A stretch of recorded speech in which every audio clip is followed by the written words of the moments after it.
Boa tarde a todos. Vamos reiniciar, então, nossa jornada. Eu quero apresentar a vocês. Estão me ouvindo? Ok? Temos aqui Rodrigo Ventura, tá? Psicanalista, membro do EBEP. André Constantini, foi presidente da Associação dos Moradores da Babilônia. Faz parte hoje, é membro do coletivo Favela que Não Se Cala, do movimento Parem de Nos Matar. E... Tá bom.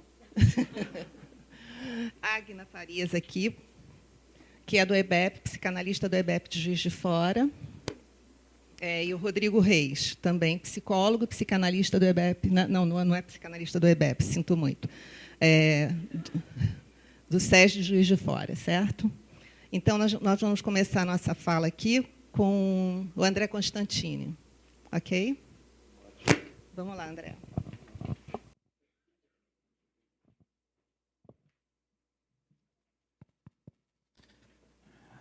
Boa tarde a todos e a todas. Primeiramente, quero agradecer o convite que me foi feito e externar um convite a todos e a todas que estão presentes aqui. Hoje nós temos a nossa plenária do movimento Parem de Nos Matar na Federação do Estado, na Federação de Favelas do Estado do Rio de Janeiro, ali na Praça da República, número 24. Vai se dar início às 18h30 e ela deve se estender até às 10 da noite, porque hoje nós vamos deliberar uma agenda de lutas para enfrentar essa política genocida do governador miliciano Witzel. Muito importante que todos nós estejamos juntos. E eu espero de verdade que a esquerda aqui no Estado do Rio de Janeiro priorize, coloque como pauta prioritária a derrubada do governador miliciano Wilson Witzel com a sua política genocida e terrorista nos territórios de favela. Eu espero muito, eu, enquanto membro do Partido dos Trabalhadores, espero muito que todos os partidos de esquerda, os sindicatos, vocês, psicanalistas, todos nós juntos, possamos, além, sair um pouco da pauta do denuncismo. A esquerda brasileira precisa construir uma proposta de projeto de segurança pública, porque o modelo de segurança pública que está aí proposto, essa segurança nós não queremos, mas nós temos que apresentar o nosso projeto de segurança pública para a sociedade e para o Estado. Isso é fundamental, e sair da pauta do denuncismo. Denunciar a violência de Estado no território de favela, eu denuncio há mais de 20 anos, e não surtiu efeito nenhum. Essa violência só tende a se agravar e vem se agravando ano após ano. É óbvio que a extrema-direita fascista está hoje na cadeira do Palácio Guanabara, aqui no Estado do Rio de Janeiro. E é óbvio que vai se intensificar essas ações absurdas e arbitrárias, sem nenhum comando, sem nenhuma logística, que são essas incursões policiais, que geralmente ocorrem sempre em horário de pico, principalmente às 7 horas da manhã, quando as nossas crianças estão indo para a escola, quando o trabalhador está indo para o seu dia de labuta. E isso interfere na nossa vida social, porque a Clínica da Família ela tem um protocolo que, quando ocorre qualquer tipo de confronto e tiroteio, ela fecha. Fecha-se a creche, fecham-se as escolas. Por exemplo, isso interfere diretamente no ano letivo das crianças que estudam em escolas situadas nos territórios de favela e nas escolas situadas ao entorno das favelas. Nossas crianças, praticamente, ano após ano, vêm perdendo o ano letivo por causa dessa política desastrosa de guerra às drogas, que de guerra às drogas não tem nada. O pano de fundo é corroborar e acelerar o genocídio do povo negro aqui no Brasil, já que a cada 23 minutos um jovem negro morre assassinado no Brasil. Então, você contabiliza aí 23 minutos de qualquer intervenção, de qualquer palestrante aqui, vai ter um corpo preto tombando em alguma favela ou em algum bairro periférico aqui no Estado do Rio de Janeiro e em todo o território nacional. O nome disso é genocídio. Genocídio do povo negro. De cada 100 pessoas assassinadas no Brasil, 77 delas são negras. O nome disso é genocídio. E isso não pode ser banalizado, isso não pode ser naturalizado, em tempo e em hipótese alguma. A morte da Ágata é decorrente dessa naturalização e banalização que vem ocorrendo aqui no Brasil do genocídio do povo negro. Nós não podemos mais aceitar isso. Nós temos um governador que foi eleito democraticamente, que entrou dentro de um helicóptero, participou de uma operação policial em Angra dos Reis, instigou e estimulou que os policiais atirassem a esmo e quase acertou os evangélicos que estavam com uma tenda no Monte orando. Era para ele descer daquele helicóptero algemado e preso. Por isso nós, do movimento Parem de Nos Matar, achamos que nesse momento a esquerda tem que ser tática e estratégica. Não adianta fazer pressão no Palácio Guanabara. Nós temos que fazer pressão nas instituições que fiscalizam o Executivo. A Assembleia Legislativa e o Ministério Público. Um silêncio absurdo, inadmissível. Por isso também nós iniciamos o recolhimento, confeccionamos um abaixo-assinado para iniciarmos o recolhimento de assinaturas para entregarmos na Assembleia Legislativa para que se abra um pedido de protocolo de impeachment do governador miliciano Wilson Witzel. O que está acontecendo no Rio de Janeiro é muito sério e muito grave, e eu não posso me isentar de denunciar aqui, mesmo que essa porra da denúncia venha ocorrer ou ocasionar minha morte. Porque nós escolhemos como vamos viver e nós escolhemos também como vamos morrer. Eu decidi ser um homem negro livre na plenitude da palavra. E eu não vou me submeter a nenhum opressor. Então, se as denúncias que eu faço hoje aqui, ou que eu venho fazendo em espaços públicos, possa acarretar algum dano à minha vida, eu estou disposto a correr. Não quero que ninguém esteja disposto a correr esse risco comigo. Mas eu estou, porque eu estou cansado. Nós estamos exaustos. Por isso é importante essa mesa e por isso se faz importante a presença de um homem negro, pobre e favelado, compondo uma mesa como essa. Porque todos aqueles que estão em silêncio, que se silenciam nesse momento, porque o capitão do mato, que antes vinha a cavalo e hoje vem de Camburão, ele não aperta aquele gatilho sozinho. Aperta com ele grande parte da sociedade que elegeu esse governo fascista e que aplaude essa política de guerra às drogas, baseada no confronto, aperta junto com ele o Estado, aperta junto com ele essa mídia golpista e fascista. Chegou a hora de assumirmos a nossa responsabilidade enquanto cidadãos cariocas. Chegou a hora. Isso não é uma luta isolada da favela, isso não é uma luta isolada do povo negro. Por isso quero parabenizar essa mesa. Todas as vezes que eu participo de mesas nas universidades, eu falo dessa importância.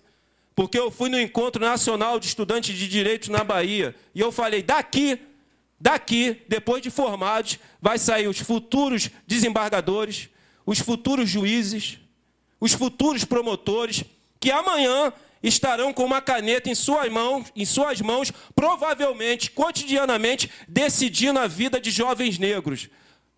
Então, a minha presença nesses espaços é para humanizar esses espaços, que é um espaço elitizado, aristocrata.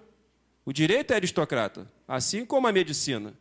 Então, a minha fala ali tem que ser forte, sim, tem que ser contundente, para que quando essas pessoas, uma vez formadas, se tornarem promotoras, juízes, desembargadores, e tiverem o poder da decisão de decidir uma vida negra que cometeu qualquer tipo de delito, não julgar o delito cometido, mas julgar o histórico que levou aquela vida a praticar o delito. O problema é que a discussão da segurança pública aqui na cidade do Rio de Janeiro, no estado do Rio de Janeiro, é baseada em uma questão moral e de índole.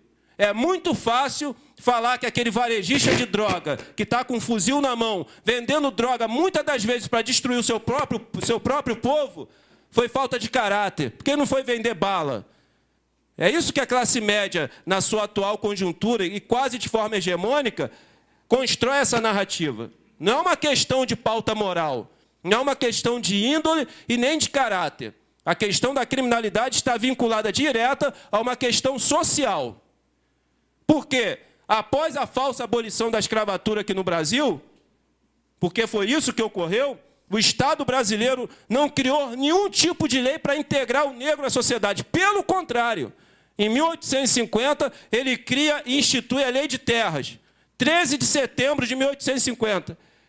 E o que estava inserido nessa lei? Mesmo se o negro tivesse poder aquisitivo para comprar uma terra, ele não poderia. É uma lei que não é mais vigente, mas ela se perpetua praticamente em uma prática até os dias atuais. Porque se você pegar todos os territórios de favela, nós somos amparados pela lei de uso capião. Nós não temos a titularização da posse da terra. É por isso que a luta no campo é tão ferrenha e tão violenta, porque terra é poder. E eu sei muito bem nas mãos de quem estão as terras aqui no Brasil. Eu sei muito bem. Então, antes de criticar aquele jovem negro que está com um fuzil na mão e nada na cabeça, servindo dentro de uma peça de engrenagem, porque é interessante. Uma coisa que vocês devem pontuar quando se estiver discutindo segurança pública aqui no estado do Rio de Janeiro. Porque quase sempre a apreensão de armas e drogas são quase sempre realizadas nos territórios de favela. Por quê? Vocês já pararam para fazer essa indagação? Porque ela já pagou o seu pedágio. Tem muita gente lucrando com a existência da favela. Tem muita gente lucrando com aquela juventude negra com um fuzil na mão e vendendo as drogas no varejo. Mas é muita gente. Então, eles são um mal necessário dentro dessa engrenagem. Essa que é a grande realidade. E agora o que está em jogo no Rio de Janeiro, companheiros e companheiras, é uma aliança macabra. Para que essa aliança? E por que dessa aliança? De dois segmentos. O primeiro segmento são as igrejas neopentecostais. É um projeto político.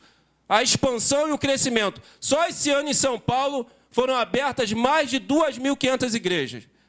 Nesses primeiros 6 meses. Isso é um projeto político. Outro campo que cresce de forma assustadora em todo o Brasil, principalmente no Rio de Janeiro, são as milícias. E para que e por que esses dois campos crescem junto? Para consolidar a permanência da extrema-direita fascista no poder. Por isso, a esquerda tem a obrigação e a responsabilidade de retomar o trabalho de base nos bairros periféricos e nas favelas. Porque o crescimento das igrejas neopentecostais se dá desse abandono que a esquerda, principalmente aqui no estado do Rio de Janeiro, se deu nesses territórios. Você vai em qualquer bairro periférico ou em favela, às vezes em uma rua tem 10 igrejas neopentecostais. E no momento de dor, de dificuldade, é essa porta que se encontra aberta. Eu sou um ex-pastor evangélico da Igreja Universal, então eu tenho total consciência para colocar isso para vocês aqui. Foi a porta que se encontrava aberta quando meu pai foi morto no Vidigal em 1992.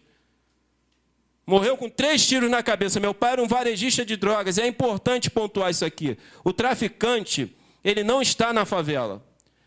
Traficante é aquele deputado do PSDB, onde foi encontrado na sua fazenda um helicóptero com 500 toneladas de pasta básica de cocaína. O engraçado, companheiros, que o helicóptero era dele, a fazenda era dele, o piloto era dele, só as 500 toneladas de pasta básica de cocaína que não. Fazendo uma alusão aqui, como ele era do Partido Tucano, eu acho que foi para consumo próprio, né? Fazendo uma alusão aqui ao Partido Tucano. Mas esse é o traficante. E esse não recebe o pé na porta, ninguém entra na casa dele sem mandado, não tem o PP. Eu já fui em festa de condomínio de luxo na Barra, onde a cocaína vinha na bandeja. Eu já fui. Então, é tudo uma questão de cor e de CEP. Agora, nós temos que entender e nos organizarmos para lutar contra o crescimento e a expansão das igrejas evangélicas neopentecostais e das milícias aqui no estado do Rio de Janeiro. Existe um grande acordão, e aí eu tenho que denunciar isso aqui, um acordo entre as milícias, o terceiro comando puro e o Estado. Para quê?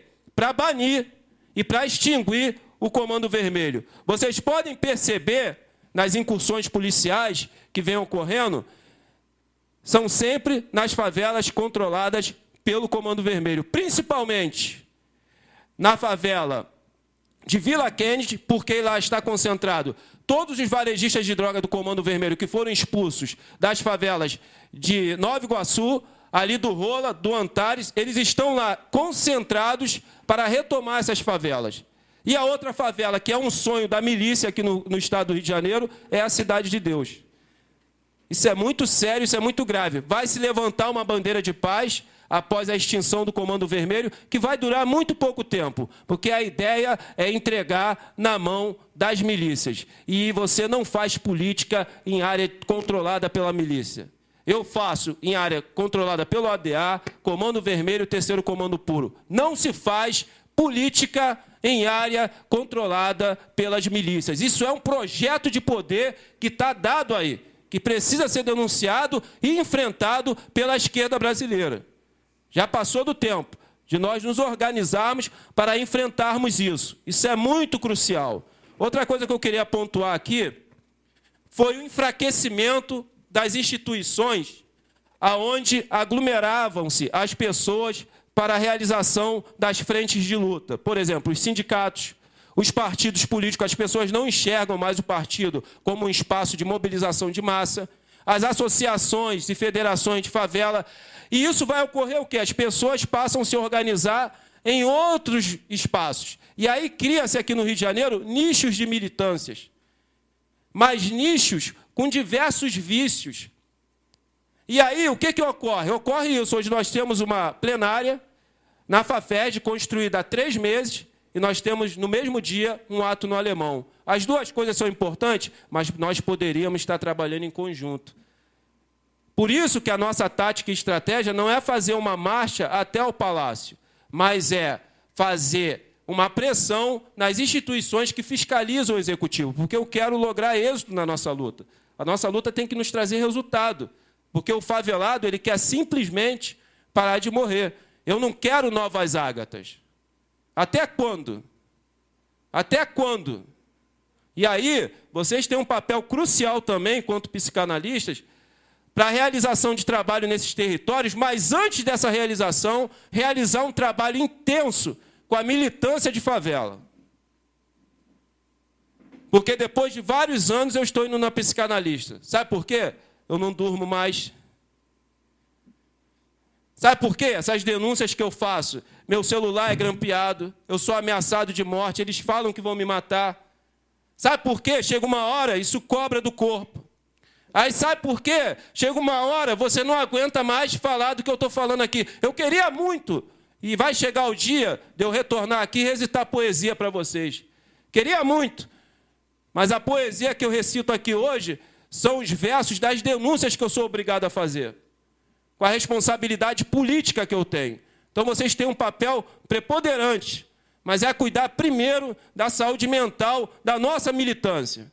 Tem muito militante doente, tem muito militante com depressão, tem muito militante como eu que não consegue dormir. Ontem mesmo para hoje eu não dormi, eu estou aqui sem dormir.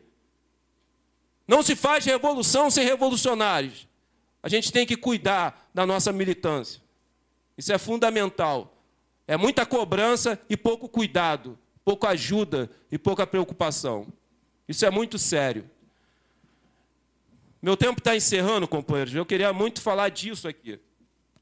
Dessa política de genocídio, que é uma política de Estado. É óbvio que quando um governo progressista chega a controlar a cadeira da presidência ou a cadeira de um palácio, de um governo de Estado ou da prefeitura, criam-se políticas para que essa política de Estado venha a ser amenizada. Mas ela não para. Ela não para. Por quê? Decorrente à falsa abolição que ocorreu aqui, aqueles que vivem nas ruas têm cor, o sistema carcerário tem cor, a favela tem cor, o manicômio tem cor e a morte no Brasil tem cor. Não é branca, é negra. E até quando isso? Até quando a gente vai aguentar isso? Vamos esperar morrer novas Marielles, novas Ágatas? Até quando? Essa responsabilidade de derrubar esse muro invisível que divide essa cidade é nossa. Não é do Estado nem da prefeitura, pelo contrário, eles fomentam essa divisão. Ou você acha que a criação dos piscinões foi para favorecer quem mora no subúrbio? Se assim o fosse, eles liberariam novas linhas de ônibus nos finais de semana, mas é quando eles cortam. Então, eu construo o piscinão, corto a linha do ônibus para o suburbano não frequentar as praias da Zona Sul. E aí eu fomento esse muro invisível que divide essa cidade. Outra narrativa que divide a cidade é esse discurso idiota de favela e asfalto. Eu moro no morro em área de encosta do bairro do Leme. Chegou a hora de integrar a favela à cidade. Chegou a hora das políticas públicas chegarem nesses territórios. E é uma responsabilidade de cada um de nós derrubar esse muro e construir uma cidade que seja de todos e para todos. Que nós saiamos daqui com essa responsabilidade. É nossa, é de todos nós. É minha, é de vocês. Para encerrar minha fala, eu vou citar 3 casos aqui que eu não gosto, mas só para exemplificar para vocês. O primeiro caso foi na favela do Borel. Um jovem, ele sai para comprar um saco de pipoca, favela do Borel, tá na Tijuca, não foi em Marte, foi aqui. Ele sai para comprar um saco de pipoca. Quando ele compra o saco, quem está retornando para sua residência, ele é alvejado com 3 disparos de fuzil. É carregado até o camburão, como se fosse um cervo, um animal jogado ali e vem a óbito. Quando o caso vai para a justiça, os policiais militares tiveram a audácia e a petulância de dizer que confundiram um saco de pipoca com uma pistola. Deu em alguma coisa? Nada. Favela de Acari, menino Davidson, está aqui o Cuca, que é do movimento Rede contra a Violência. 3 anos de idade. 3 anos. É alvejado 2 anos. Um tiro no peito. Um tiro no peito. 2 anos. 2 anos. Quando vai para juízo, os policiais alegaram, respaldados pelo auto de resistência, que é a legitimidade que o Estado dá para a polícia genocidar o negro na favela, eles alegaram que foi auto de resistência. Ou seja, o menino Davidson, de 2 anos, estava armado e trocando tiro com os policiais. Eu conheço o pai dele. É um morto-vivo, porque o Estado matou o filho e ele tem que provar que uma criança de 2 anos não é criminoso. Até quando a gente vai aturar uma porra dessa? Para encerrar, favela da Maré. Antes da ocupação militar da UPP, vem um BOP. Quem é o BOP? É o Batalhão de Operações Especiais, que tem como símbolo uma caveira e uma faca. Eles entram dentro de uma creche. Era no período da tarde, as mães estavam indo buscar suas crianças. Eles xingam aquelas mães de puta, de vagabunda, e eu tenho que escutar isso, tá? De piranha, de desocupada, de prostituta. E eu tenho que escutar essas mulheres falando isso para mim. Eu tenho que escutar. E não satisfeito, quem é pai e quem é mãe aqui? Eu sou pai.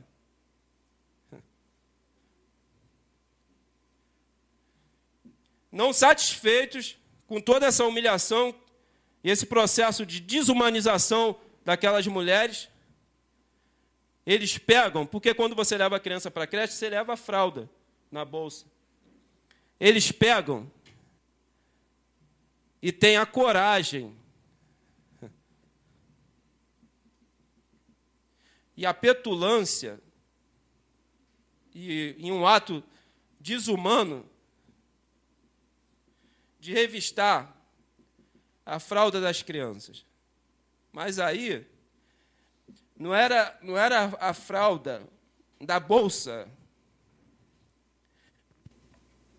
era a fralda das crianças.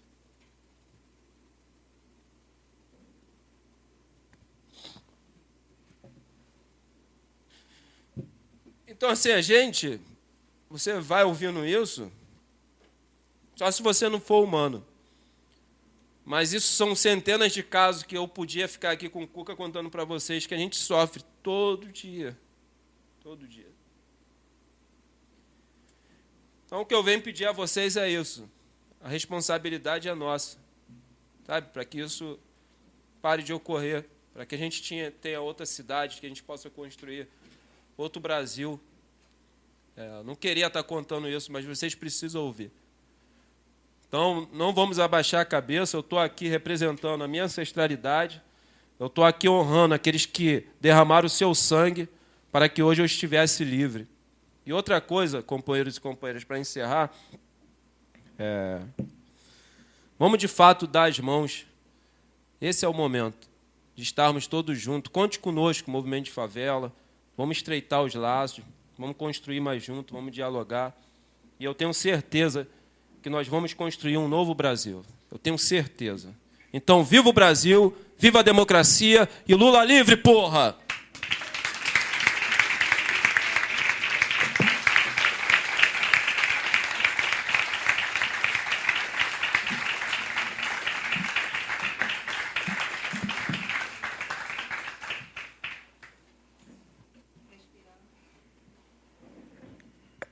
Passo a palavra agora para a Agna, na sequência.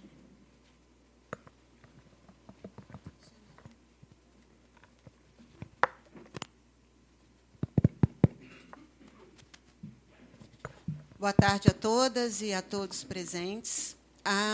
Nós acreditamos que a psicanálise ela é construída através da interlocução de várias áreas do conhecimento humano, sendo este o principal motivo da sua eficácia.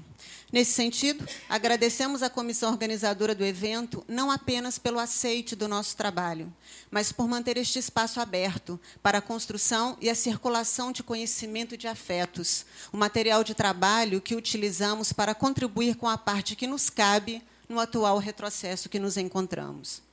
O título do nosso trabalho é Investigação dos Dispositivos Psíquicos Neoliberais.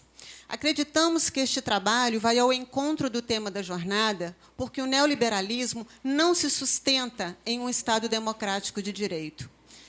Dejurs, inclusive, ele faz uma comparação entre nazismo e neoliberalismo, quando ele aponta que em ambos ocorre uma banalização do mal, nos termos de Hannah Arendt, no sentido de que em ambos acontece uma minimização do sofrimento e, por causa disso, cria um estado de tolerância com relação ao mal. Eu vou passar agora a palavra ao Rodrigo para começar a apresentação formal do nosso trabalho. Boa tarde a todos. Da minha parte, eu queria agradecer à comissão da jornada, né, por ter escolhido o nosso trabalho. Eu sou de Juiz de Fora, estou começando meu percurso agora na psicanálise, e, para mim, é um orgulho muito grande estar compondo mesa aqui com pessoas tão proeminentes, né, e de uma instituição tão respeitável como a EBEP. A gente já vem pesquisando esse tema já há alguns anos, de maneira informal, né, sem nenhum objetivo acadêmico, mas para responder algumas perguntas que chegam à clínica sobre o sofrimento psíquico no mercado neoliberal. O objetivo do nosso trabalho é investigar os processos pelos quais os sujeitos se tornam facilmente aderidos a um modelo político-econômico que claramente pode lhes destruir. Esta investigação é absolutamente possível à luz da psicanálise, porque a economia política possui, como um dos seus pilares fundamentais, um ethos moral, responsável por conferir aos fatos sociais uma dimensão psicológica que influencia diretamente o sistema de produção social, ao definir os moldes das relações intersubjetivas. Primeiramente, faremos uma breve descrição dos modelos políticos econômicos liberal e neoliberal e apresentaremos algumas características dos sujeitos a eles aderidos. O liberalismo, modelo político econômico vigente no século XVIII e que se estendeu até o século XX, né? Lembrando que o sujeito freudiano é um sujeito liberal, né? O Freud estuda o sujeito liberal. Caracterizava-se pelo manejo de técnicas utilitaristas que tinham por finalidade orientar, estimular e combinar interesses individuais para servir ao bem comum, né? As funções do governo tipificada por Adam Smith era simplesmente manter o básico de alguns serviços públicos, né, e o controle dos altos investimentos, porque o alto investimento deveria ficar sob o controle do Estado. Então, até Adam Smith, a gente não tem o fim do Estado, né, a gente tem a diminuição do Estado. Marx Weber, em A Ética Protestante, o Espírito do Capitalismo, analisando as modificações das relações de trabalho após a Reforma Protestante, aponta para o status indesejável e desagradável do trabalho que deveria, mesmo a contragosto, ser exercido para a manutenção da vida biológica. Mas, após a reforma, reponta Weber, O trabalho adquire um valor ascético, a saber, a obtenção do lucro e o acúmulo de capital. Isso seria uma experiência de fé, né? Não mais seria pecado adquirir dinheiro, consumir produtos, né? Aos olhos de Deus. Nesse contexto, a crítica seria pautada pelo par dicotômico justiça e injustiça, pois a gente rapidamente evidenciou que aqueles que menos trabalhavam eram os que mais acumulavam capital, né? Existe um estudo de uma socióloga italiana, né, que fez uma pesquisa de famílias italianas em Veneza, que 80% das famílias em 500 anos ricas eram as mesmas, né? Apenas 20% eram novas famílias ricas, né? Chega 1929, a queda da Bolsa de Nova York, a gente teve o advento que as pessoas gritavam o fim do liberalismo, né? E aí surge o neoliberalismo, né? A partir do colóquio de Walter Lippmann, em 1938, o novo modelo toma corpo, estruturando-se em duas correntes. A representada pelo ordoliberalismo alemão, defendida por Walter Elken, e o Elmin Hopkin, a corrente austro-americana, tendo por expoente Ludwig von Mises e Friedrich Hayek, né? O Toro, lá de Chicago, né? Todo mundo conhece o Toro de Chicago, é a escola austro-americana, né? É quem determina a maior parte dos mercados hoje, que é o tourinho lá famoso, né? E é interessante que o Hayek ele vem fazer um trabalho em cima de um livro que tem a palavra servidão no livro, e ele cita Freud. Olha que legal. Ele cita mal-estar, né? O homem civilizado, na fala dele, tá? Essa frase aqui, não no literal do Freud. O homem civilizado trocou um tanto de felicidade por um tanto de segurança. E esse momento é interessante, que a gente sempre, quando veio a Bolsa de Nova York, se falou no fim do liberalismo. 2008, com a queda do Banco Lehman Brothers, se falou no fim do neoliberalismo. E o que a gente presenciou é exatamente o contrário. O liberalismo não acabou, ele existe em muitas partes do mundo, e o neoliberalismo se recrudesceu, né? Ele se tornou mais forte, mais sustentável, mais sólido, mais aguerrido, né? Os seus dispositivos se fortaleceram e a sua forma de controle social piorou, né? E aí, logicamente, o sofrimento. O neoliberalismo acirra as propostas liberais, priorizando a narrativa do indivíduo em detrimento da construção do sujeito, e o mercado opera tanto como princípio do governo dos homens quanto uma doutrina do governo de si mesmo. O modelo político-econômico neoliberal, portanto, diz como os sujeitos devem desejar, agir e julgar. Em natureza disciplinar, característica central do que chamaremos de primeiro momento de implementação do neoliberalismo, descrita por Foucault pela biopolítica, presente na história ocidental no século XVIII. Resumidamente, a perspectiva Foucaultiana, a biopolítica, opera através dos regimes disciplinares do corpo em vigiar e punir. Foucault toma por modelo a prisão, que, agindo sobre os corpos dos prisioneiros, impele-os a se submeterem a um modelo ideal normativo do comportamento, que seria o imperativo do dever, né? E aí cabe uma brincadeira, né? Quem aqui já não parou para pensar que a escola e as prisões, né? Pessoas trancadas dentro de um lugar, separadas por cor, por sexo, idade, fechadas dentro de um espaço pequeno, estão lá para aprender alguma coisa, para serem punidas, para seguir um dever, né, para se preparar para um enquadramento, e, em alguns momentos do dia, elas podem sair para se alimentar e tomar o banho de sol, né? E isso não é por acaso, né? A escola ser parecida com as prisões não é um mero detalhe. O neoliberalismo avança e passa a exercer outra forma de dominação, culminando na emergência de um novo sujeito, a figura paradigmática, modelar e sedutora desse sujeito que emerge no contexto neoliberal da atualidade. É o denominado case de sucesso, né? O case de sucesso se torna a vitrine de justificação de que, se você não sai da situação que você está, você não sai porque você não quer, né? E aí a gente cria sujeitos reificados, né? Sujeitos coisificados, né? Isso é uma mera mercadoria, né? É tudo quantificável, né? Inclusive suas qualidades. Reificado como empreendedor e descrito até certo ponto por Foucault, o Você S.A., né? Pensemos na revista, né? Acredita ter se libertado dos controles externos, como se lançasse por terra finalmente a dialética senhor e escravo hegeliana. No entanto, esse mesmo sujeito que acredita exercer o que considera liberdade em sua plenitude, encontra-se submetido a coações internalizadas, metaforizadas em obrigações de desempenho e otimizações de competência. O senhor presente na dialética hegeliana, embora mais corporificado, sobrevive.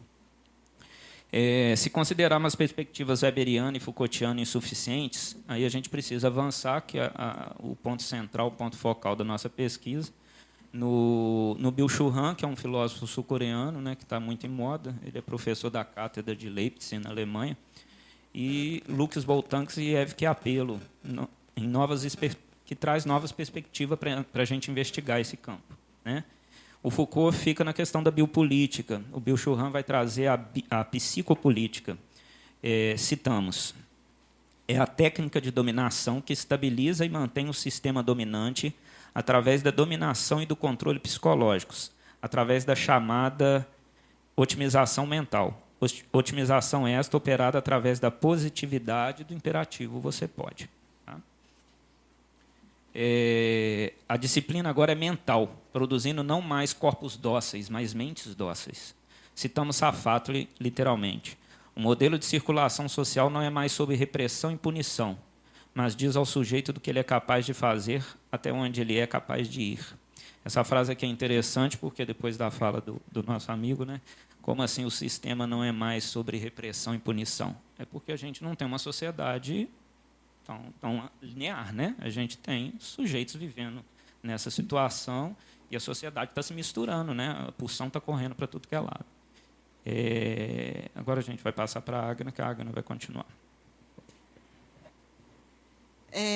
Pois bem, defendeu Freud, em Psicologia das Massas e Análise do Eu, que não existe diferença entre psicologia individual e psicologia social, porque há sempre a presença de um outro, quer seja como inimigo, como objeto ou como modelo. No projeto neoliberal, o outro como inimigo é o concorrente a ser superado, dado que a construção e o manejo das relações interpessoais são pautados por relações profissionais de concorrência, em uma proposta de mercantilização do laço social. Ao estabelecer relações de concorrência em detrimento às de fraternidade, ocorre um esgarçamento dos laços sociais, principalmente porque o inimigo, nessa lógica, está sempre na horizontalidade. Ao invés da maioria explorada sentir raiva da minoria abastada, por exemplo, ela passa a odiar os pequenos exploradores e a temer os que sequer são delinquentes. Presente como objeto, o outro é o espoliado, o explorado, o reificado, pois esse modelo político-econômico, que não se sustenta em um espaço democrático, precisa de um objeto para depositar o seu ódio e só assim manter a sua união. O outro presente como modelo no neoliberalismo é oferecido através de uma lógica perversa. Se, por um lado, sabemos que o ideal é um norte inalcançável, no neoliberalismo ele é oferecido como possível de ser realizado, através do case de sucesso. Existe um que o realiza. Esse um seria tomado como o ideal, que regularia e exigiria a renúncia narcísica e que, indiretamente, satisfaria a onipotência infantil. Luc Boltanski e Yves Apelo, sociólogo e socióloga franceses, trazem a perspectiva, diferente de Weber, eles trazem um novo espírito do capitalismo, que é o título do livro deles, vocês encontram em PDF, na internet fácil. Nessa perspectiva, diferentemente do trabalho ascético weberiano, em que o espírito do capitalismo responsável por impulsionar o trabalhador seria o desejo espiritual de agradar a Deus, o modelo paradigmático do case de sucesso seria pautado pelo engajamento moral da noção de empreendedorismo. Exemplificamos. O que importa não é mais abrir uma empresa, mas desenvolver características morais que se associam à atitude empreendedora. Ou seja, o empreendimento maior hoje é empreender a própria vida. Os estudos de Boltanski e Apelo demonstram que o objeto desejado pelo sujeito neoliberal não é exterior a ele, não é a graça divina e muito menos ter uma empresa de sucesso. Segundo os autores, o objeto eleito como ideal proposto pelo neoliberalismo é aquele que se confunde narcisicamente com o próprio sujeito, apresentando características subjetivas de destemor, criatividade e positividade. Nesse sentido, tal modelo pode ser facilmente aderido pelo sujeito por ir ao encontro do seu núcleo psíquico fundamental. A lógica neoliberal, portanto, ao eleger como ideal o case de sucesso, instiga de alguma forma o sujeito a tentar se realizar narcisicamente. Percebam no discurso desses sujeitos a emergência da onipotência do pensamento, da crença mágica nas palavras, com força, foco e fé, todo mundo consegue aquilo que deseja, desconsiderando absolutamente todo um contexto econômico, político e social. Nesse cenário, em que o sujeito se vê completamente desamparado e ressentido por ter confiado em um Estado que o traiu, em posição persecutória por acreditar que todos o veem como um rival, facilmente ele se melancoliza. Judith Butler descreve detalhadamente esse processo de melancolização pelo poder. Citamos: a melancolia é uma rebelião que foi derrubada, esmagada. No entanto, não é algo estático. Ela permanece como uma espécie de trabalho que ocorre por deflexão. O poder do Estado para evitar a fúria insurrecional faz parte das operações da psique. A instância crítica do melancólico é um instrumento ao mesmo tempo social e psíquico. Essa consciência superegóica não é simplesmente análoga ao poder militar do Estado em direção aos seus cidadãos. O Estado cultiva a melancolia entre os cidadãos precisamente como forma de dissimular e deslocar a sua própria autoridade ideal. Bom, como uma primeira possibilidade de resposta à questão inicial, nós temos o seguinte: o neoliberalismo ele expolia e precariza o sujeito, melancolizando-o por responsabilizá-lo unicamente por sua ruína. No entanto, segundo a mesma lógica, se o sujeito é o único responsável pelo seu fracasso, caberia apenas a ele obter o sucesso. Então, o modelo do case de sucesso é oferecido como ideal do eu, que facilmente é aceito pelo sujeito por instigar seu núcleo fundamental de onipotência narcísica. Butler retoma a concepção freudiana que traz a possibilidade do eu ser impelido à morte quando não converte a melancolia em mania a tempo de se defender do seu tirano. Citamos: na mania, o tirano é repelido, mas não arrojado ou superado. A mania marca uma suspensão temporária ou uma dominação do tirano pelo eu, mas o tirano permanece estruturalmente oculto e incognoscível para essa psique. Para que haja uma dissolução da melancolia, Freud sugere que é somente com a aceitação do veredito da realidade que a melancolia se torna luto e o apego ao objeto perdido se rompe. O veredito da realidade, no nosso caso, seria o reconhecimento por parte do sujeito de que ele não é o único responsável pelo seu fracasso ou pelo seu sucesso, fazendo com que ele abra mão da sua onipotência narcísica e eleja um ideal do eu, sabendo o possível apenas como norte, não como um fim em si mesmo.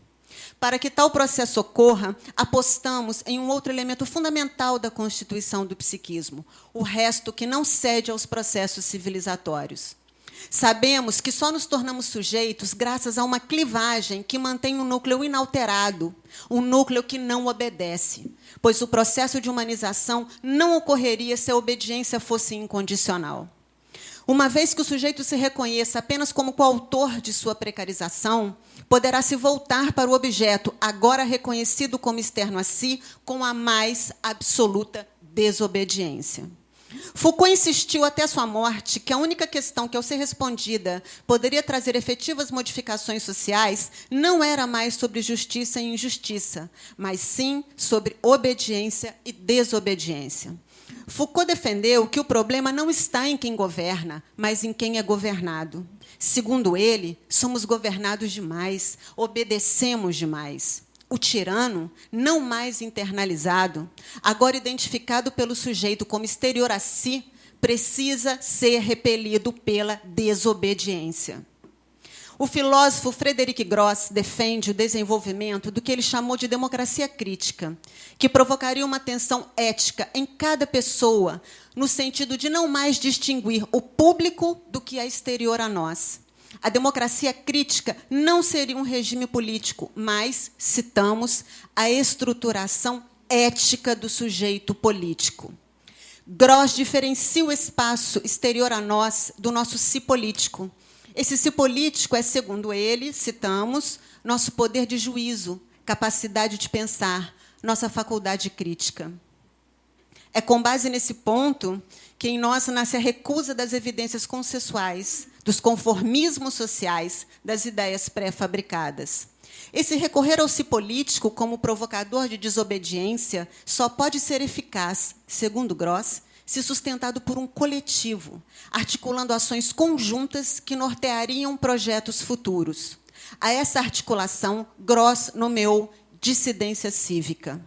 Se Gross fosse psicanalista, ele diria: afetamos, somos afetados, e assim nos constituímos como sujeitos. O público, o outro, habita em nós. Por isso, o projeto neoliberal pretende reduzir os sujeitos a indivíduos, pois sozinhos nós não conseguimos resistir.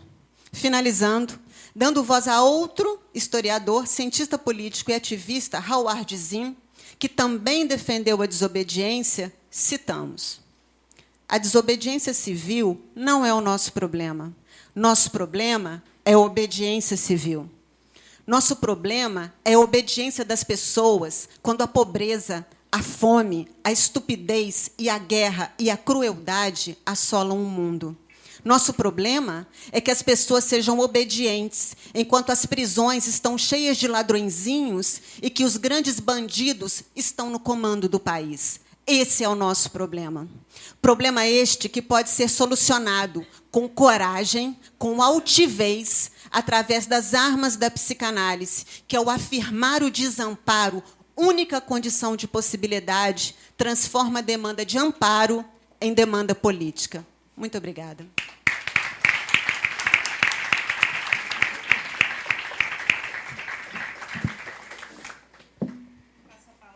Passo a palavra agora para o Rodrigo Ventura.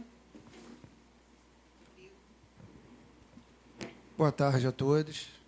Em primeiro lugar, queria agradecer à comissão organizadora. Eu sei o trabalho que dá fazer uma jornada dessa. A jornada está muito bonita e muito interessante, muito potente.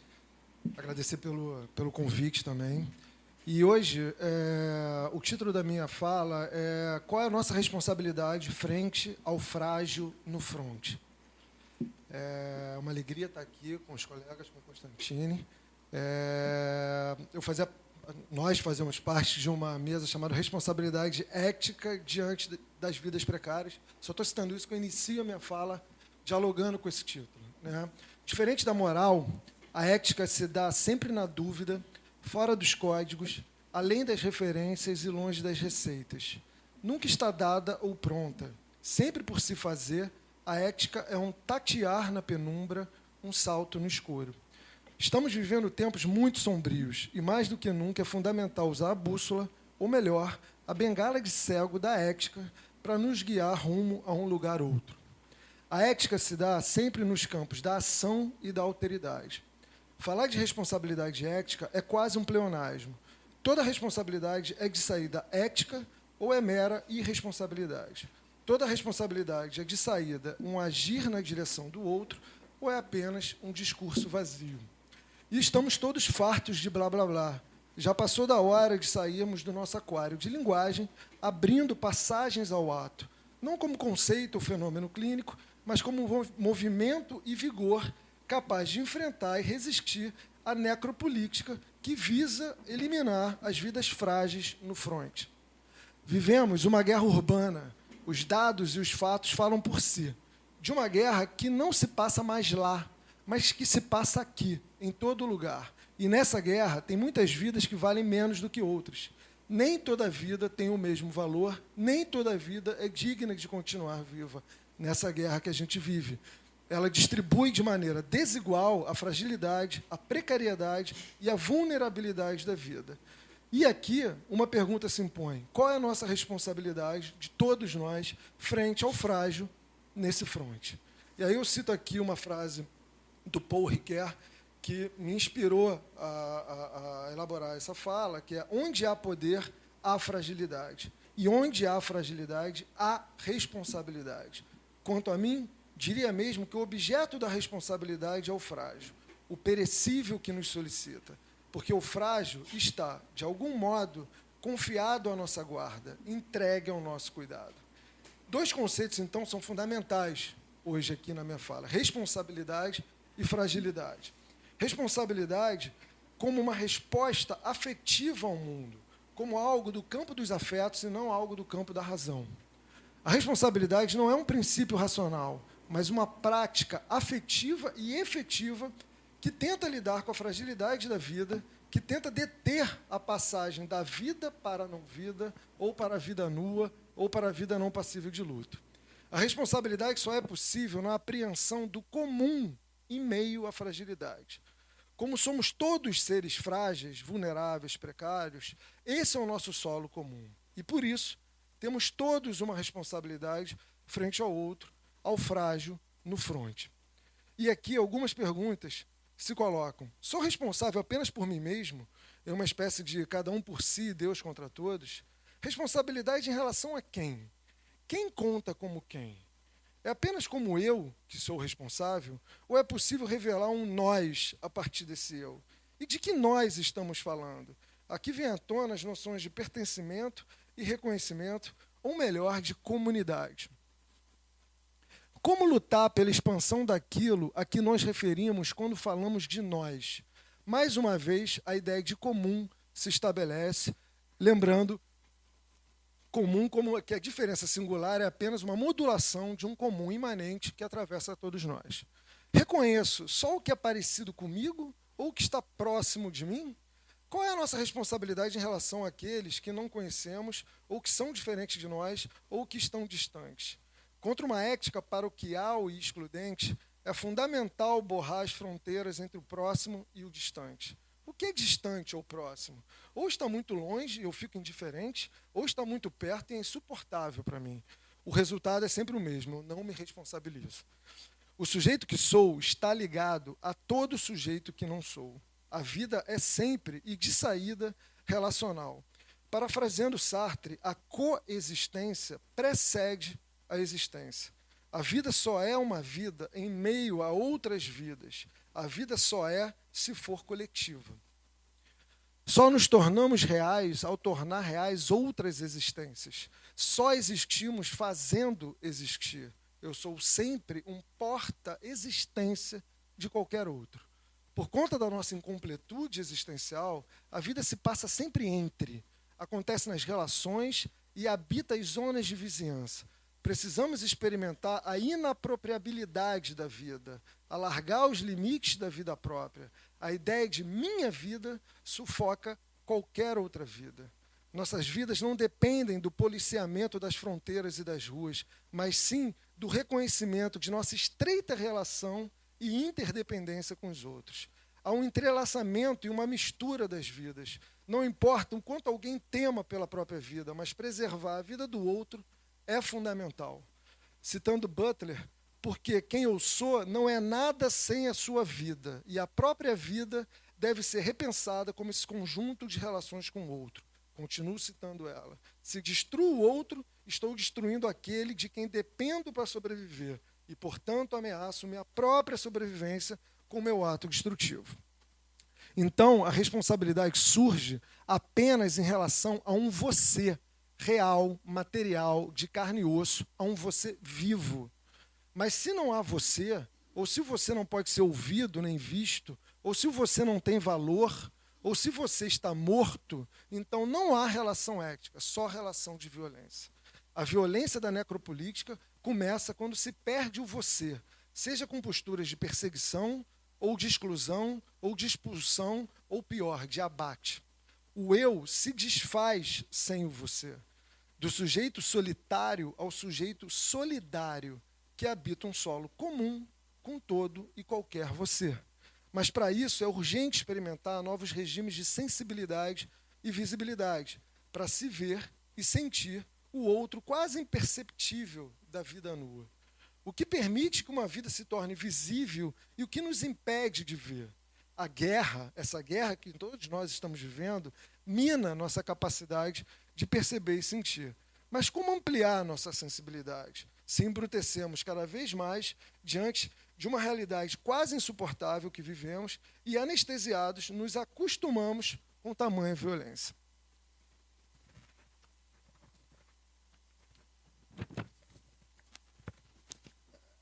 A sensibilidade, concordando com Butler, é uma região que precede ou excede o eu. Implica uma expropriação egóica e uma despossessão de si. O narcisismo, ou a posse exagerada de si, embota a sensibilidade e impede qualquer possibilidade de prestar atenção no outro. E vale lembrar que a desatenção é a primeira e a mais crucial etapa da violência. E aqui eu cito uma autora francesa, que eu tenho lido bastante agora, Simone Weil.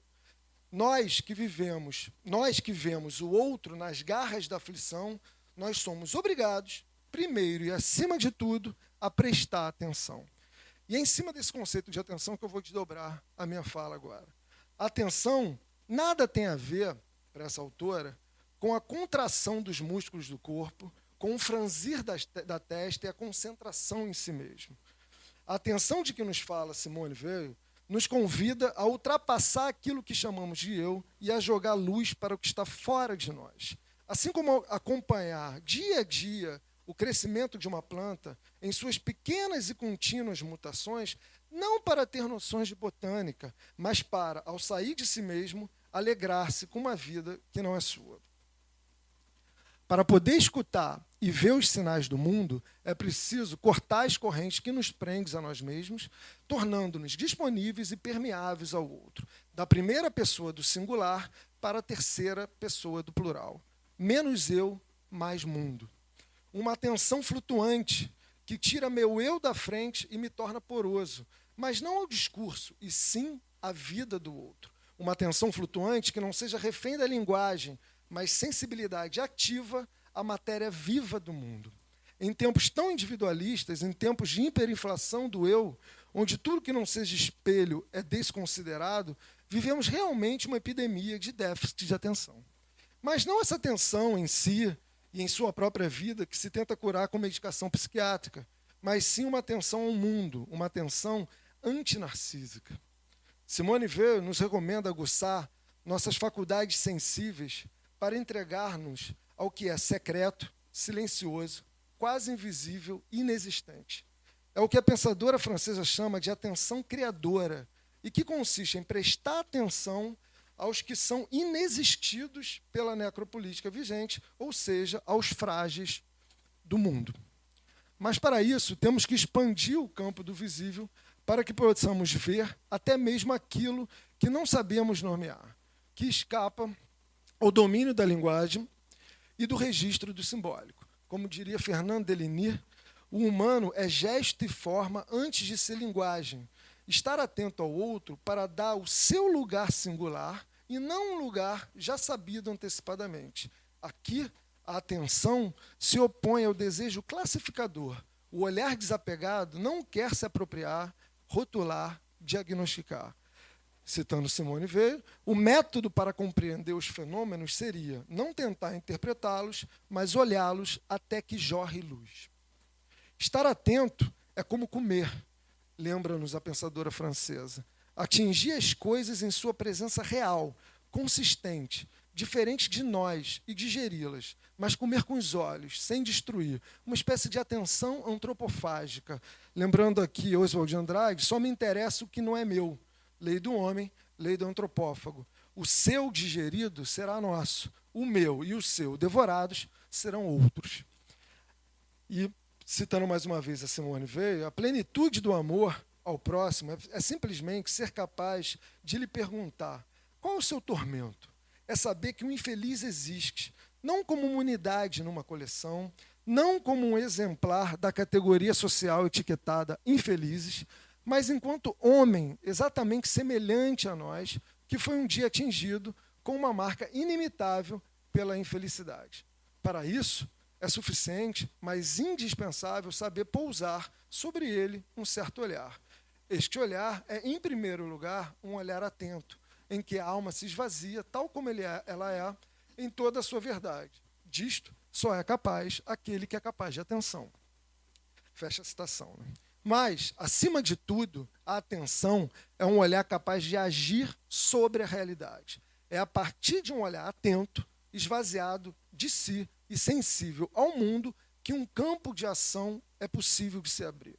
Em Freud, nos tempos heróicos do início da psicanálise, a atenção psíquica é uma função do eu, mas de um eu pensado não como consciência de si, e sim como uma ocupação energética do aparelho psíquico. A atenção, nesse momento da obra dele, é uma percepção ativa, um radar conectado ao mundo, responsável por realizar o teste de realidade para evitar o desprazer da alucinação e garantir a experiência de satisfação.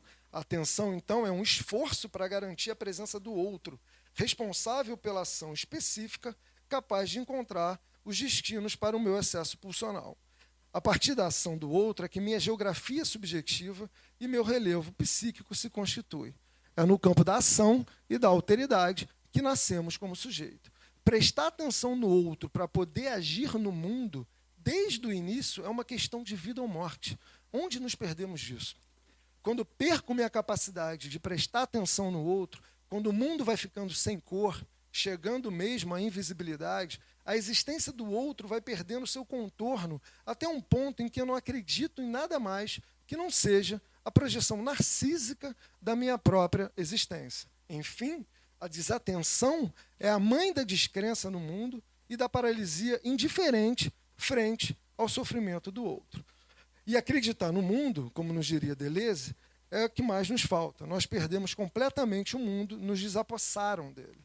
E aí, trazendo um outro autor, William James, um pragmatista, né, um pragmata do final do século XIX, início do século XX, né, para ele, a perda de confiança é o que estabelece a crise da ação. Então, estou fazendo aqui uma relação entre atenção, confiança e crise da ação. Né? O que nos leva a agir, segundo ele? A confiança. A crença é uma disposição para agir. Disposição, o dicionário nos diz, é uma posição ocupada, é estar à disposição, é vigor. Então, a crença é o que me torna disponível e vigoroso para ocupar um lugar de ação. A confiança só emerge na instabilidade, na falta de segurança, no imprevisível. A confiança é tanto mais necessário quanto mais incerto é esse mundo. E nunca foi tão necessário em meio de tanto niilismo. E é nesse contexto é fundamental acreditar que é possível tornar esse mundo melhor. Acreditar é acreditar na possibilidade. Aquele que não acredita mais fica imóvel e sem ação, desfeito. Não se trata de crer em um absoluto, universal transcendente, mas sim uma crença sem teísmo, uma crença imanente. Também não uma crença narcisista, individualista, não uma crença em si, mas uma crença no outro, no mundo e nas relações. Nesse sentido, William James tenta conceber não uma filosofia na qual possamos acreditar, mas uma filosofia que nos faça acreditar nesse mundo. É assim que enxerga a psicanálise. Concluindo, a nossa matéria-prima de trabalho é a vida, de qualquer um, de qualquer forma, de qualquer outro e em qualquer lugar. Nosso compromisso é possibilitar a transformação do modo de vida que se vive no lá fora do mundo. Mas antes disso, é preciso lutar para se trazer à vida aqueles que apenas sobrevivem ou para evitar a morte daqueles que estão sendo abatidos sem piedade. Urge sairmos desse modo Walking Dead, libertar-se do próprio umbigo, quebrar o espelho, sair de si mesmo e prestar atenção nas vidas frágeis que somos todos nós. Acreditar que outro mundo é possível e começar a agir. Chega de tanta teoria velha e mofada, chega de tanta prática ortodoxa e elitista, chega dessa frase nefasta, mas isso não é psicanálise. Chega de sensibilidade com hora marcada, chega de tanto setting enquadrado e isolado do mundo, chega de tanto discurso. E chega, principalmente, de tanta desatenção, descrença e inação. A guerra está acontecendo no lá fora do mundo. É lá que se está matando e morrendo. É lá que o sofrimento que nunca foi acolhido, nunca foi escutado, nunca foi sentido com, está dilacerando as vidas invisíveis que ninguém presta atenção. Só que lá é também aqui. O Haiti é aqui, o alemão é aqui, a maré é aqui. Ou acreditamos nisso, ou a luta está perdida. enquanto não nos convencermos de uma vez por todas que todo lugar é aqui e que um lugar protegido e seguro não existe mais e que o comum que atravessa todos nós torna responsáveis por o comum que atravessa a todos nos torna responsáveis por toda a vida em qualquer lugar. Estaremos sendo mais que testemunhas da barbárie, estaremos sendo seus cúmplices. Portanto, e por fim, é na rua, é na praça, é na periferia que nós, psicanalistas, temos que estar, alargando nossas práticas e inventando novas teorias. Não uma psicanálise na rua, mas uma psicanálise de rua. Muito obrigado.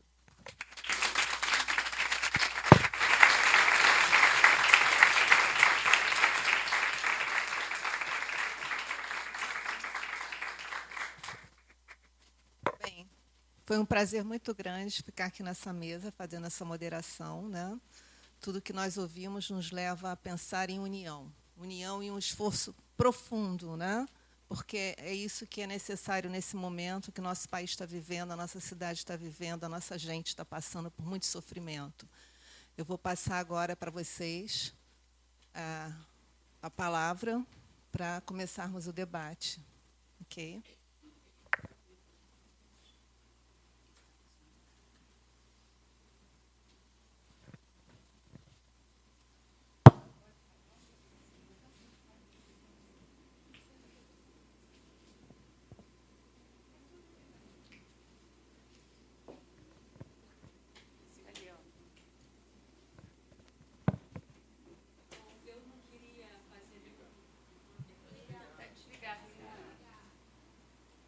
Eu não quero fazer nenhuma pergunta, eu queria realmente agradecer essa mesa, extremamente potente. As 3 falas, eu agradeço de todo o coração. É só isso.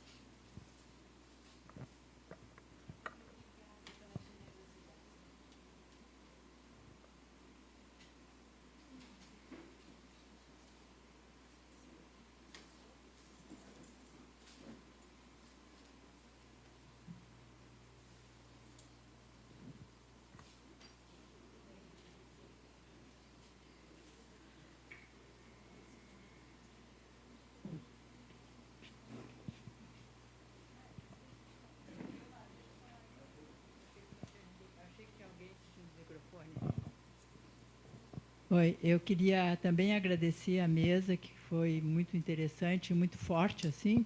Em especial, queria agradecer ao André, que eu sei que o André fez um esforço para estar aqui hoje, porque ele é uma liderança do movimento Parem de Nos Matar, e hoje tem essa plenária, então, para ele, realmente foi um esforço vir aqui, a gente agradece muito.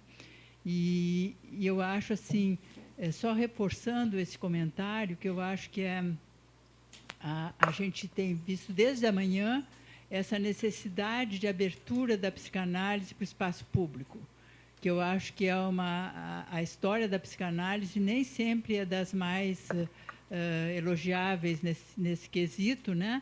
Eu acho que a psicanálise fechou muito nos consultórios e eu acho que agora a gente está tendo assim, levamos uma sacudida do mundo, né? E felizmente tem resistência, tem possibilidade de conversa. Então, eu acho assim que tem também, talvez a mesa pudesse ponderar alguma coisa, é mais assim, há um desejo de aproximação,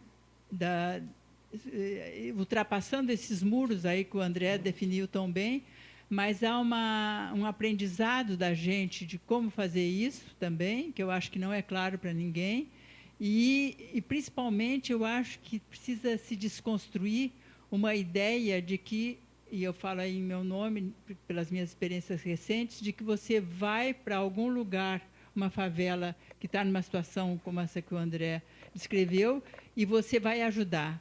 A primeira coisa que a gente vai é ouvir, nesse sentido que o Rodrigo colocou também. É preciso ouvir para saber como fazer esse coletivo, né? Como misturar a cidade. Então, se a mesa pudesse falar um pouquinho dessa questão do como.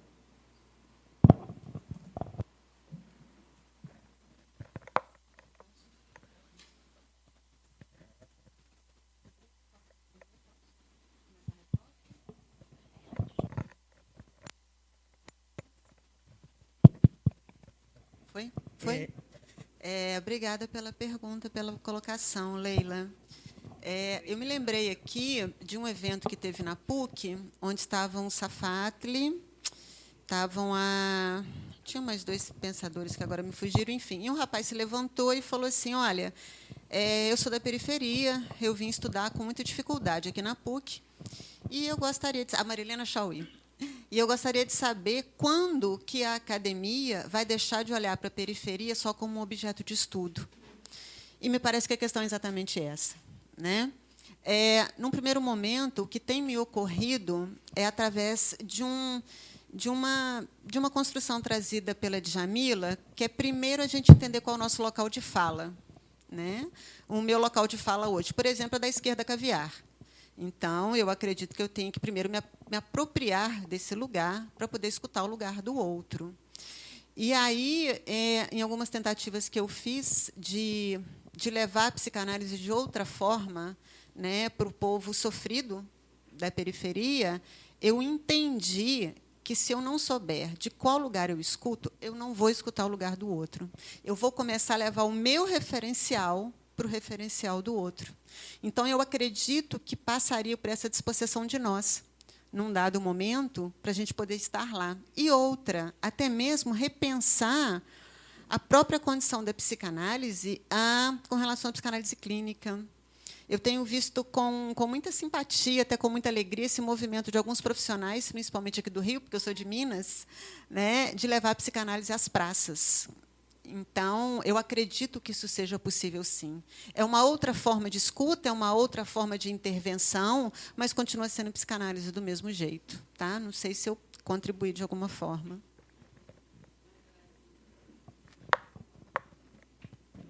Primeiramente, deixa eu ficar em pé, que eu me sinto melhor em pé.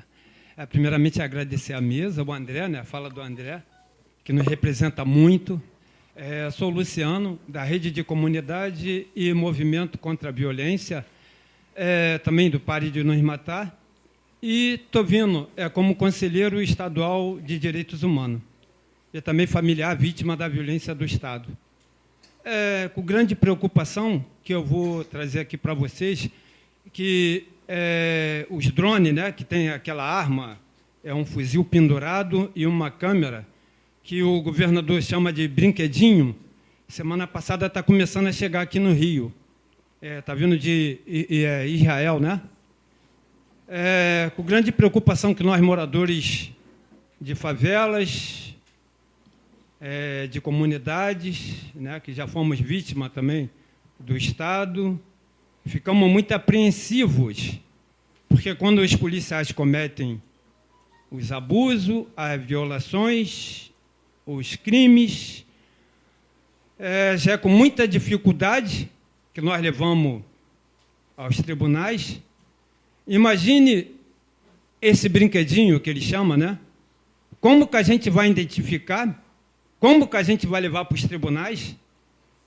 É uma grande preocupação nossa e nós não podemos deixar isso passar batido. Eu não sei a quantidade que já chegou no Rio, mas ele está investindo mais dinheiro, que deveria ser para a educação, para o social. Né? Não temos dinheiro para isso, mas temos para gastar com equipamentos que nos levam à destruição e à morte de pessoas, como o caso da Agatha Félix, né? E como muitos outros demais. Então, é isso que eu queria que vocês somassem com a gente, da rede e de outras organizações, para a gente tentar combater e derrubar esse governador que não está nem aí para nós. Não está preocupado, não. Pelo contrário, está investindo cada vez mais. Obrigado.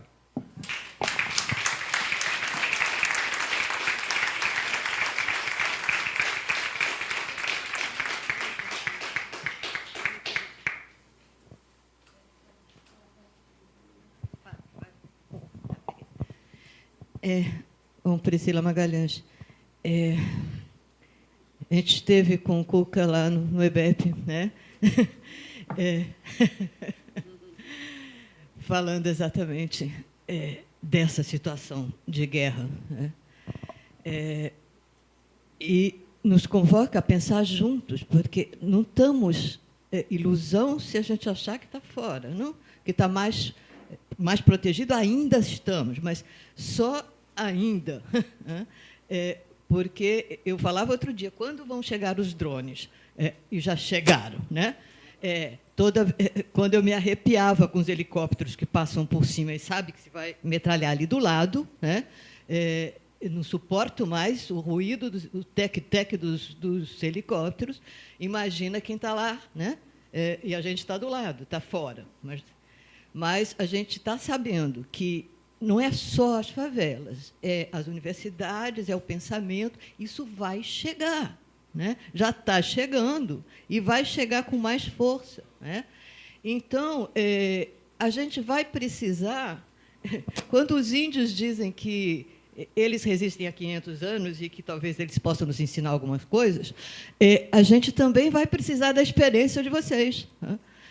Não só a gente pode estar junto, e que eu acho uma ação boa essa de poder escutar as lideranças, a militância e tal, para pensar junto, né? Pensar junto como enfrentar o insuportável, que é o que nós estamos vivendo. Mas, além disso, a gente vai precisar da experiência de vocês para resistir também no nosso campo, porque a gente não sabe nada disso, vocês sabem mais, né? Então, essa coisa de dizer que o frágil está do lado de lá, eu acho que a gente tem essa fragilidade, né? A gente é criança na resistência, sabe? Vocês sabem mais.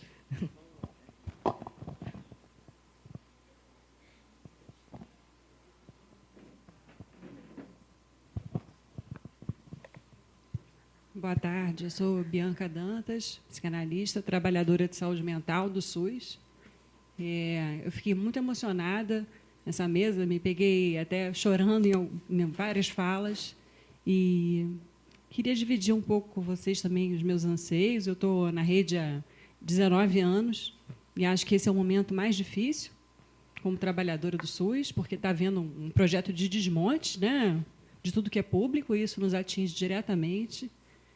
E eu acho que eu vejo a resistência possível quando a gente reconhece os nossos limites e se associa com o que já acontece. Eu, às vezes, escuto algumas falas como se não houvesse trabalho de psicanalistas fora dos consultórios. O trabalho dos psicanalistas na saúde pública já existe há bastante tempo, né?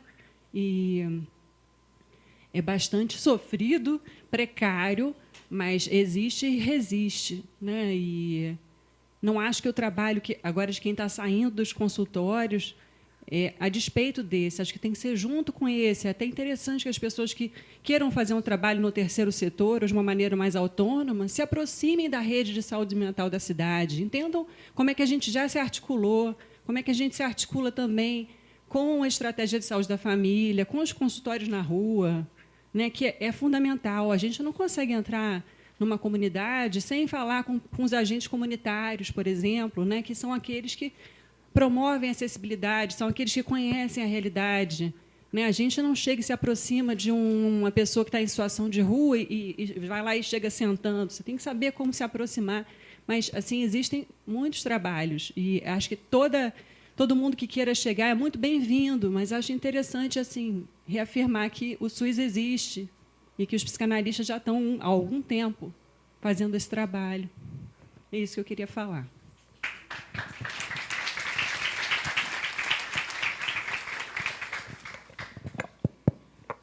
Bem, infelizmente, nós temos que encerrar pelo avançado da hora. Eu quero agradecer mais uma vez a presença do Rodrigo Ventura, do André Constantini, a Agna Farias, Rodrigo Reis. Muito obrigado por essa mesa tão intensa e comovente, né, que nós tivemos nesses momentos que passaram. Muito obrigada a vocês.